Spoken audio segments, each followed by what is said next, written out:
Kita sekarang ada janji dengan Zainab binti Jahsy.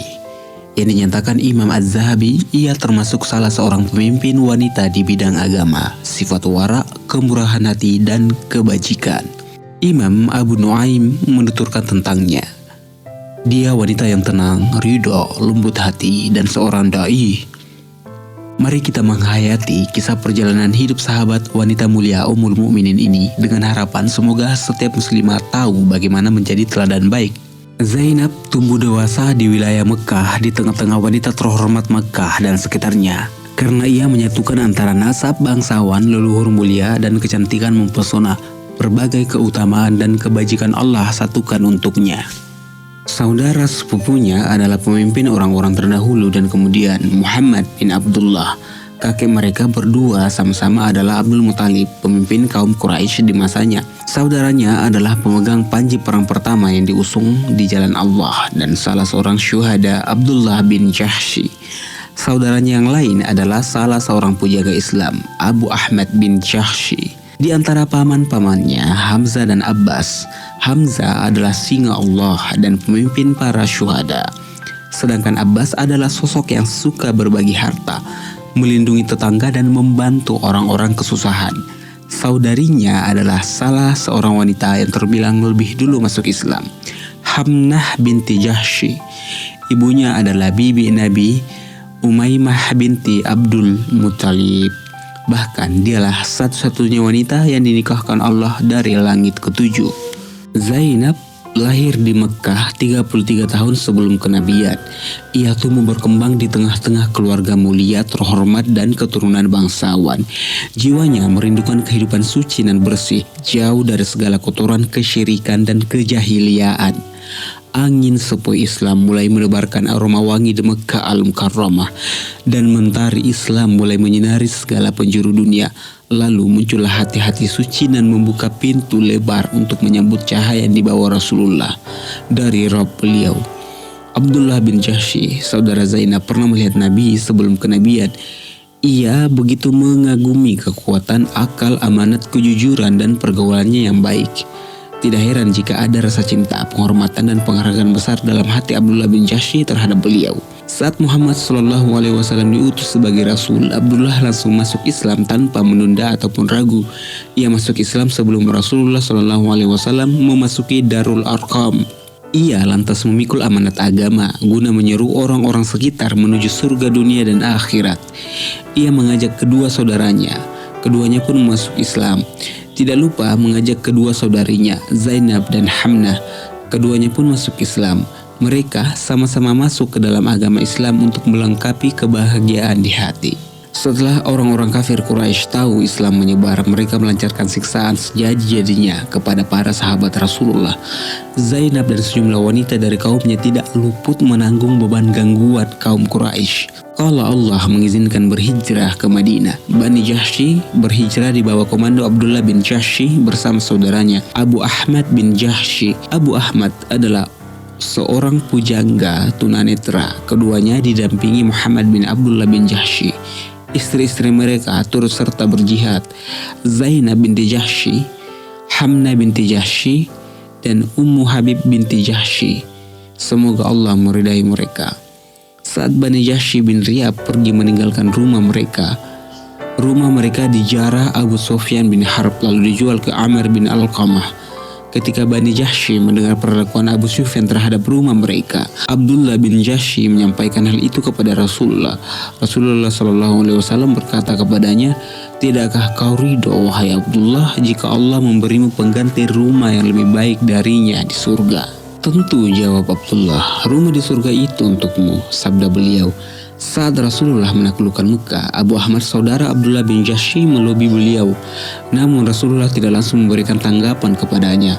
Orang-orang kemudian berkata kepada Abu Ahmad, "Wahai Abu Ahmad, Rasulullah SAW tidak suka jika kalian meminta kembali harta benda kalian yang sudah dirampas dari kalian karena Allah." Ia tidak lagi membicarakan persoalan itu kepada Rasulullah. Ia kemudian berkata kepada Abu Sufyan, "Sampaikan kepada Abu Sufyan tentang sesuatu yang berakibat penyesalan. Kau telah menjual rumah milik saudara sepupumu untuk kau gunakan membayar hutang. Kau bersumpah atas nama Allah, Rabb seluruh manusia, dengan bersungguh-sungguh bersumpah, bawa rumah itu. Aku telah mengalungkan rumah itu padamu, layaknya mengalungi burung merpati. Zainab menjalani kehidupan paling indah bersama saudara-saudaranya dari kalangan kaum wanita Ansyar. Apa yang bisa kita katakan tentang kaum Ansar setelah Allah berfirman tentang mereka? Dan orang-orang Ansor yang telah menempati kota Madinah dan telah beriman sebelum kedatangan mereka, Muhajirin, mereka mencintai orang yang berhijrah ke tempat mereka. Dan mereka tidak menaruh keinginan dalam hati mereka terhadap apa yang diberikan kepada mereka. Dan mereka mengutamakan Muhajirin atas dirinya sendiri, meskipun mereka juga memerlukan. Dan siapa yang dijaga dirinya dari kekikiran, maka mereka itulah orang-orang yang beruntung. Al-Hasyr ayat 9. Zainab menempati kedudukan tinggi di antara kaum wanita karena ia adalah gua dan tempat berlindung bagi orang-orang miskin dan mereka yang memerlukan uluran tangan. Suka memberi baik uang maupun barang-barang karena ia tahu pasti bahwa orang mukmin harus menanamkan kebaikan di dunia untuk memetik kenikmatan di akhirat. Ia ahli puasa dan sholat malam, berpuasa pada siang hari dan sholat pada malam hari, selalu menangis di hadapan Allah, baik terhadap orang-orang di sekitarnya, menginginkan kebaikan untuk semua orang seakan Allah mempersiapkannya untuk menjadi ummul mukminin pada masa berikutnya. Rasulullah bermaksud merealisasikan persamaan secara sempurna dengan menikahkan Zaid dengan seorang wanita terhormat Bani Hashim yang masih kerabat Rasulullah, Zainab binti Jahsy. Ini untuk meruntuhkan perbedaan-perbedaan strata sosial yang beliau tangani secara langsung dan di tengah-tengah keluarga beliau sendiri. Perbedaan strata ini sangat mengakar dalam dan kuat, tidak bisa dihancurkan selain dengan tindakan nyata Rasulullah SAW. Beliau adalah teladan umat Islam dan seluruh umat manusia dalam menempuh jalan hidup. Ibnu Katsir meriwayatkan dalam tafsirnya, Al-Aufi meriwayatkan dari Ibnu Abbas, dan tidaklah pantas bagi laki-laki yang mukmin dan perempuan yang mukmin apabila Allah dan Rasulnya telah menetapkan suatu ketetapan, akan ada pilihan yang lain bagi mereka tentang urusan mereka. Dan barang siapa mendurhakai Allah dan Rasulnya, maka sungguh dia telah tersesat dengan kesesatan yang nyata. Al-Ahzab ayat 36. Rasulullah SAW suatu ketika pergi meminang Zainab binti Jahsy al-Asadiyah untuk pelayan beliau Zaid bin Harithah. Zainab berkata, "Aku tidak mau menikah dengannya." Rasulullah SAW berkata, "Tidak, kau harus menikah dengannya." Zainab kemudian berkata, "Wahai Rasulullah, aku akan berpikir dulu." Saat keduanya berbincang, Allah menurunkan ayat ini kepada Rasulullah SAW. Dan tidaklah pantas bagi laki-laki yang mukmin dan perempuan yang mukmin apabila Allah dan Rasulnya telah menetapkan suatu ketetapan, akan ada pilihan yang lain bagi mereka tentang urusan mereka. Dan barang siapa mendurhakai Allah dan Rasulnya, maka sungguh dia telah tersesat dengan kesesatan yang nyata. Quran Surat Al-Ahzab ayat 36. Zainab akhirnya berkata, "Aku menerimanya sebagai suamiku, wahai Rasulullah." "Baik," sahut Rasulullah. "Dengan demikian aku tidak durhaka kepada Rasulullah. Aku telah menikahkan diriku dengannya," kata Zainab.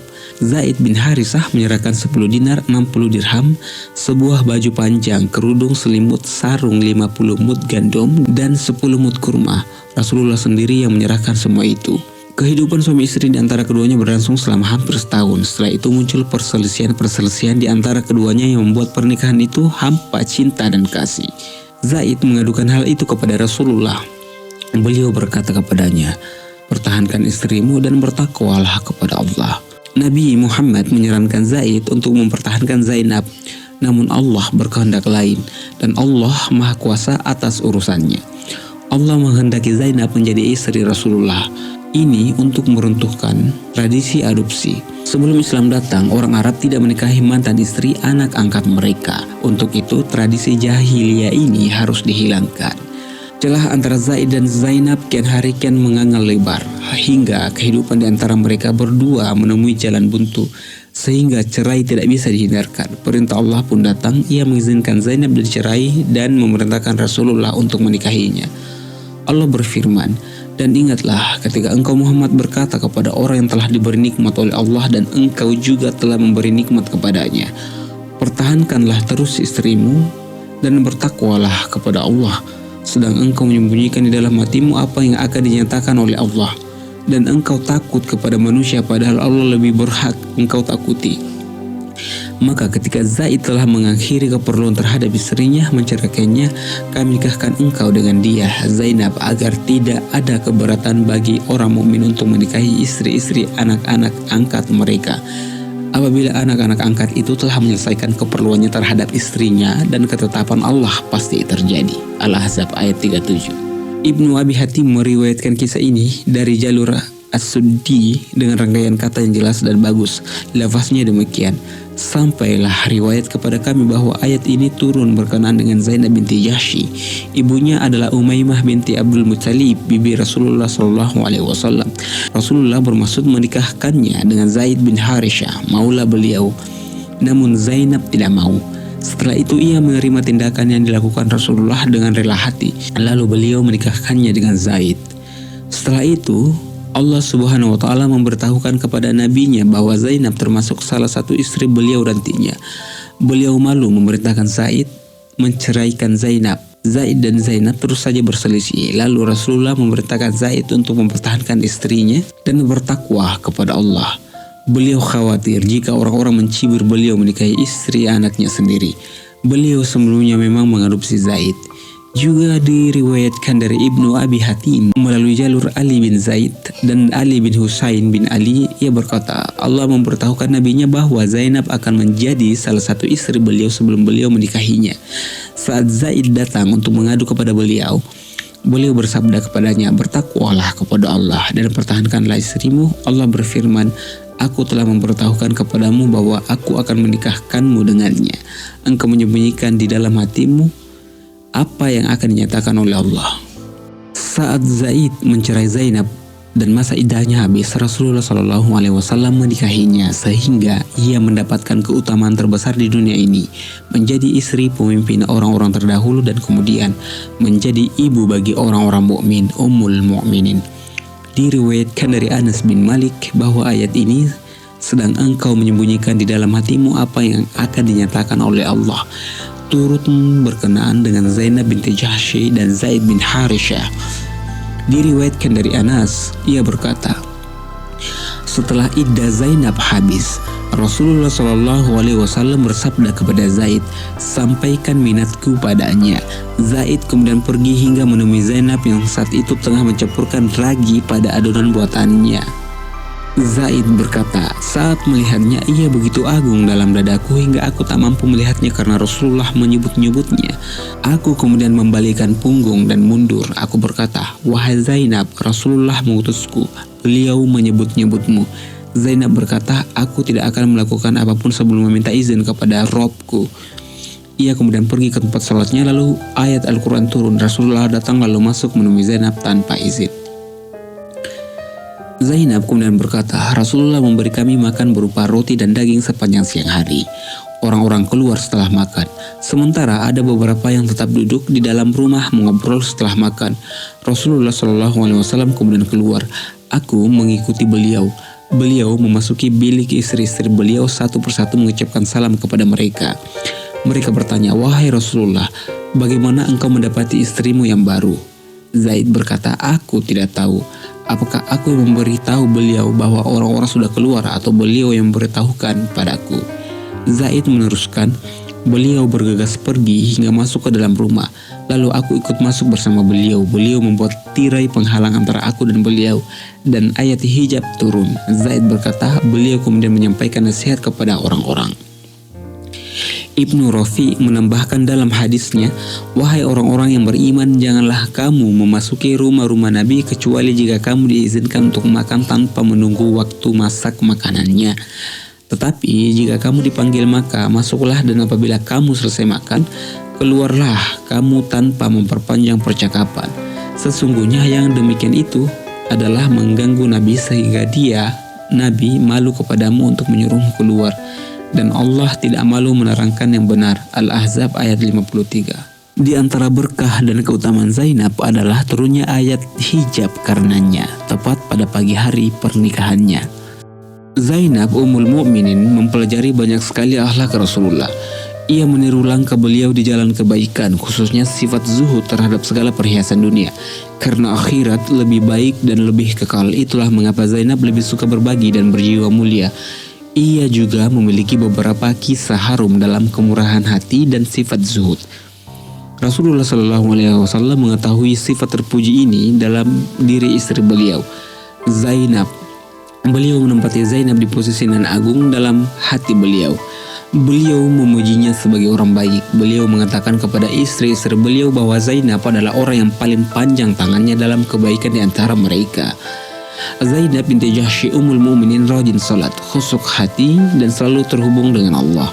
Rasulullah menyukai sifat-sifat luhur yang ada dalam dirinya ini. Salat dan hubungan Zainab dengan Rabb membuat beliau kagum. Diriwayatkan dari Sabit, ia berkata, pernikahan Zainab binti Jahsy disebut-sebut di dekat Anas. Ia berkata, tidak pernah aku melihat Nabi membuat jamuan makan pernikahan ketika beliau menikahi salah seorang pun di antara istri-istri beliau seperti jamuan makan yang beliau buat saat menikahi Zainab.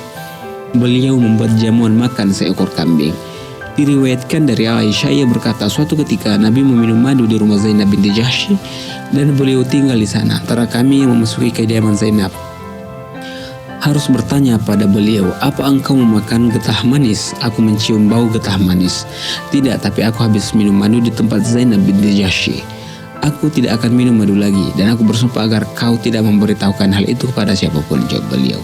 Itulah kedudukan Zainab di mata Nabi. Diketahui dengan jelas ia membanggakan 3 hal di hadapan para istri beliau lainnya. Kala peristiwa hadis ifki nyaris menghempaskan hati ibunda kita Aisyah, ibunda kita Zainab menunjukkan sikap agung yang membuatnya memiliki kedudukan tinggi di hati ibunda kita Aisyah. Disebutkan dalam hadis riwayat Bukhari terkait hadis ifki, Aisyah berkata, Rasulullah SAW bertanya kepada Zainab binti Jahsy terkait persoalanku, apa yang kau ketahui atau yang kau lihat?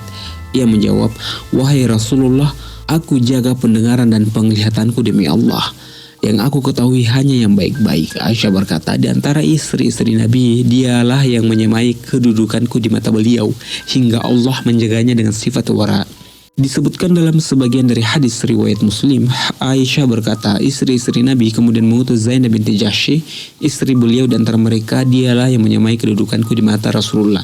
Tidak pernah aku melihat seorang wanita pun yang lebih baik dalam agama, lebih bertakwa kepada Allah, lebih jujur dalam bertutur kata, lebih menyambung ahli kekeluargaan, lebih besar sedekahnya, lebih mengorbankan diri dalam pekerjaan untuk ia sedekahkan hasilnya dan mendekatkan diri kepada Allah Ta'ala melebihi Zainab.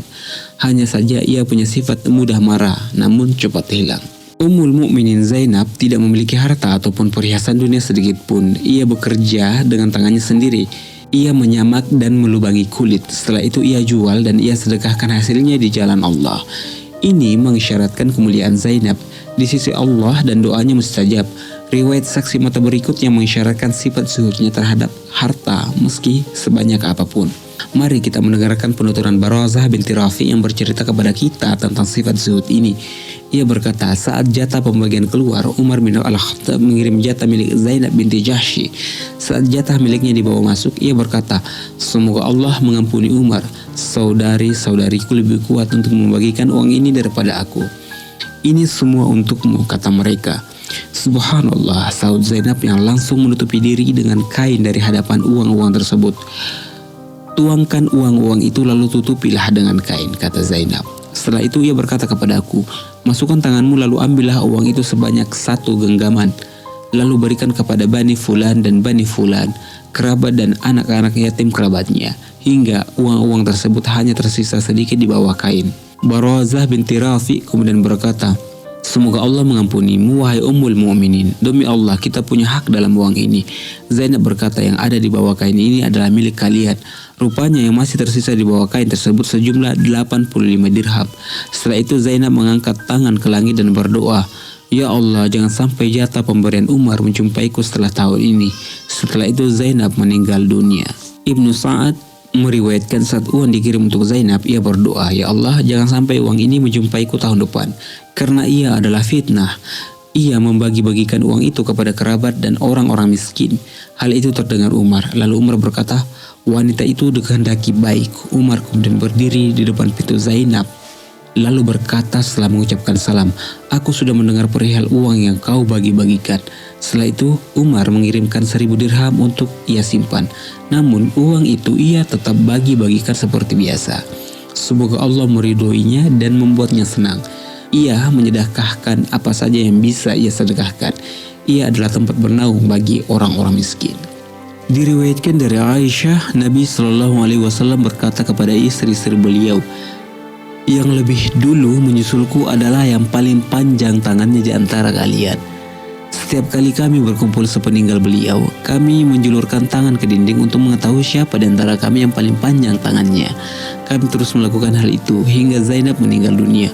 Ia orangnya pendek, bukan yang paling tinggi di antara kami. Akhirnya kami tahu bahwa yang beliau maksud dengan panjang tangan adalah sedekah. Ia Zainab bekerja dengan tangannya sendiri. Ia menyamak dan melubangi kulit, lalu hasilnya ia sedekahkan." Pada tahun 20 Hijriah bertepatan dengan tahun 641 Masehi, Ummul Mukminin Zainab merasa sudah dekat saatnya bertemu Allah. Ia selalu siap untuk pertemuan penuh berkah ini. Saat kematian menjelang, ia berkata, "Aku sudah mempersiapkan kain kafanku. Mungkin Umar nanti akan mengirim kain kafan untukku. Apabila ia mengirim kain kafan, sedekahkan salah satunya. Kalau kalian bisa menyedekahkan sarungku saat kalian menurunkanku ke liang kubur, maka lakukanlah." Diriwayatkan dari Abdurrahman bin Abzi, ia bersama Umar mensalatkan jenazah Zainab binti Jahsy. Ia adalah yang lebih dulu meninggal dunia di antara istri-istri Rasulullah. Tatkala Umar ingin menguburkan Zainab, ia bertakbir 4 kali, kemudian mengirim utusan untuk menemui istri-istri Nabi dan bertanya, "Siapa yang harus aku perintahkan untuk memasukkan Zainab ke dalam kubur?" Istri-istri Nabi kemudian mengirim utusan kepada Umar dan menyampaikan yang menguburkannya adalah orang yang boleh melihatnya saat ia masih hidup. Umar bin Al-Khattab kemudian berkata, "Mereka benar." Imam An-Nawawi menyebutkan Zainab dimakamkan di Baqi, disalatkan Umar bin Al-Khattab. Ia turun ke dalam liang kuburnya adalah Usama bin Zaid, Muhammad bin Abdullah bin Jahsy, Abdullah bin Abu Ahmad bin Jahsy, dan Ahmad bin Talha bin Ubaidillah. Ia adalah anak saudari Zainab, Hamna. Mereka semua adalah mahram Zainab. Zainab binti Jahsy, ibunda tercinta kita yang dinikahkan Allah dari langit ketujuh, meninggal dunia pada tahun 20 Hijriah untuk memasuki surga Ar-Rahman yang belum pernah dilihat mata, terdengar telinga, ataupun terlintas di benak manusia. Semoga Allah meridhoinya, membuatnya senang, dan menjadikan surga Firdaus sebagai tempat kembalinya.